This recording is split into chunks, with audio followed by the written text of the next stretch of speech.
All right, so I've shown you how to boost your reels on Instagram and Facebook. And then I showed you how to take all those people who viewed those reels, both organic and paid, and dump them into an audience so that you can retarget them to send them to Spotify, Apple Music, whatever you want to send them to. Today, in this video, we're going to take that audience that we've built and we are going to retarget those people to send them to Spotify. Now, before we dig into the details of this really quickly, let's talk about why we would want to do this. Basically, it boils down to people who have heard of you versus people who haven't. If someone has experienced your content in the past, they are more likely, statistically speaking, to click through on something new that you serve them because it feels familiar. Contrast that with people who have never heard of you before, and their propensity to click through on an ad that you serve them is going to be lower. So, by boosting our reels and taking all the people who have viewed them, we now have what's called a warm audience of people who are more likely to click through and go to Spotify to listen to our music. All right, let's dig in. So here is the audience that I made of all the people who have viewed my reels over the last 90 days. It has populated since I made it, leaving us with an estimated audience size of between 6,500 and 7,700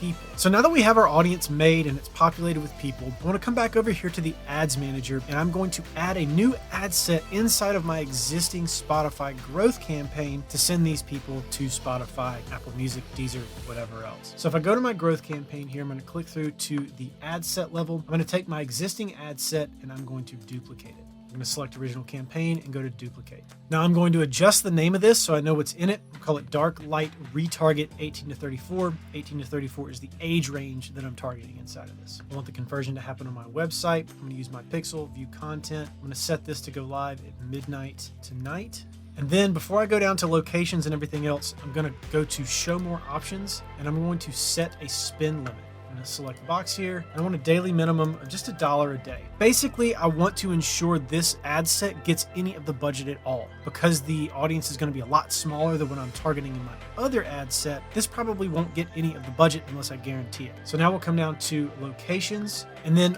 right above that, I'm going to click the custom audiences field. And I'm going to select my audience for my through plays. Now that I have this audience selected, I'm going to unclick this box because the point of this is not to find similar people. It's to retarget these exact people. So I don't really want it looking outside of these people. Then I'm going to scroll down. I'm going to leave my locations the same, leave my age the same, and I'm going to remove all of these interests. Because I'm retargeting people, all these interests are essentially just built into this audience. I know they like this stuff because I targeted them because they like this stuff before. So there's really no need to double down on it. After that, we'll scroll down and make sure I have my placements selected that I want to use. I'm going to keep everything exactly as it is and then come all the way down. I'm optimizing for conversions, and then we'll go to the ad level. So real quick here at the ad level, because I've duplicated this ad set and the accompanying ads, I don't really need to do anything, but just for the sake of this video, we'll give it a bit of a rundown. So on the right, I have all the placements selected. I have uploaded individual assets for all of those where need be. I've customized some placements where that was necessary.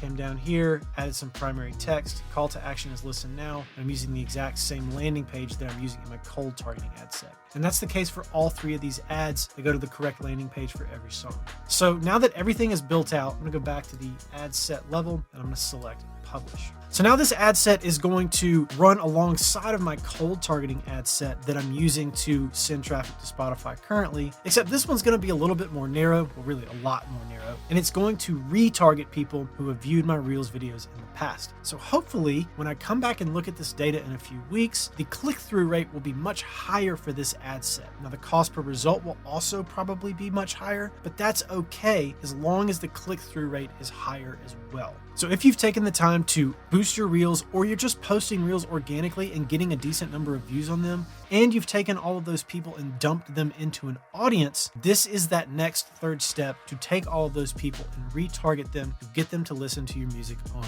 Spotify. Now, if you enjoyed this video, make sure you hit that subscribe button before you take off. And if you want to learn a little bit more about how I have used Facebook ads to grow myself as an artist on Spotify, then check out this video right here. And as always, thanks for watching, and I'll catch you on the next one. Peace.